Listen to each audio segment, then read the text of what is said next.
ở với tử cứ chơi ca cho bình trì ông pi cà tê cam sật lờ cho nợ vật thổ tam rìa cách sân giá lộ tình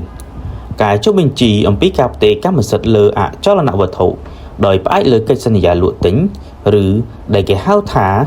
cả cắt lòng rừng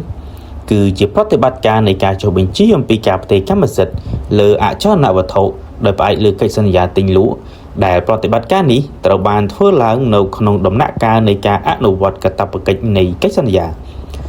ក្នុងន័យនេះអ្នកលក់គឺសំដៅទៅលើអ្នកដែលមានកាតព្វកិច្ចក្នុងការចុះបញ្ជីអំពីការផ្ទេរកម្មសិទ្ធិរបស់ខ្លួនឲ្យទៅអ្នកទិញ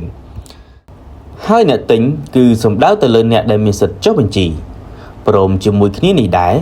អ្នកដែលមានសិទ្ធិចុះបញ្ជីគឺជាអ្នកដែលទទួលបានផលប្រយោជន៍ផ្ទាល់អំពីការចុះបញ្ជីចំណែកឯអ្នកដែលមានកាតព្វកិច្ចចុះបញ្ជីគឺជាអ្នកដែលទទួលនៅការប៉ះពាល់ផលប្រយោជន៍ដោយផ្ទាល់អំពីការចុះបញ្ជីនេះគួរបញ្ជាក់ផងដែរថាអ្នកលក់និងអ្នកទិញត្រូវធ្វើការដាក់ពាក្យស្នើសុំអំពីការចុះបញ្ជីផ្ទេរកម្មសិទ្ធិលើអចលនវត្ថុនេះជាលាយលក្ខណ៍អក្សររួមគ្នាដោយមានភ្ជាប់ជាមួយនៅឯកសារភ្ជាប់ចាំបាច់នានាដើម្បីផ្ទេរកម្មសិទ្ធិនេះនៅស្ថាប័នមានសមត្ថកិច្ចតើ